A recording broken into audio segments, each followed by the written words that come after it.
Знакомьтесь, Айгуль Кубатова, студентка столичного вуза, прописана в Алайском районе. Нурсултан Исаков, государственный служащий, прописан в Иссык-Кульском районе. Айсулу Бакирова работает в частном секторе в Бишкеке, живет в Карабалте. Что их объединяет? Все они зарегистрированы в разных городах и аилах. Но 17 ноября 2024 года, в день выборов депутатов местных кенешей, будут находиться далеко от места своей прописки. Чтобы они смогли реализовать свое право участвовать в выборах, впервые в стране вводится дистанционное голосование. Этот формат позволяет избирателям с постоянной пропиской в других городах и селах голосовать, даже находясь в другом месте. Теперь они могут выбрать своих депутатов в родном городе или селе, посетив дистанционный избирательный участок. Как это сделать?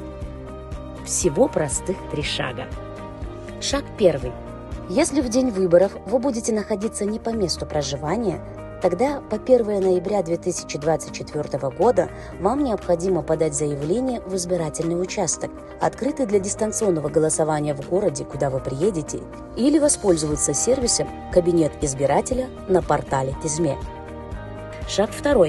В день выборов вам нужно прийти на избирательный участок, открытый для дистанционного голосования в городе, где вы находитесь, и пройти биометрическую идентификацию по отпечатку пальца или распознаванию лица. Для этого возьмите с собой идентификационную карту или общегражданский паспорт или предъявите электронный паспорт. После успешной идентификации на обзорном мониторе появится ваша фотография. Затем вам автоматически будет выдан чек и бюллетень со списком партий или кандидатов вашего округа. Шаг 3. Ознакомьтесь со списком кандидатов. Если вы зарегистрированы в городе, выберите одну политическую партию для городского кенеша. Если вы зарегистрированы в селе, выберите количество кандидатов, не превышающее количество мандатов в вашем избирательном округе, или отметьте позицию «Против всех». Затем опустите заполненный избирательный бюллетень в автоматически считывающую урну. Результаты вашего голосования будут направлены в вашу участковую избирательную комиссию.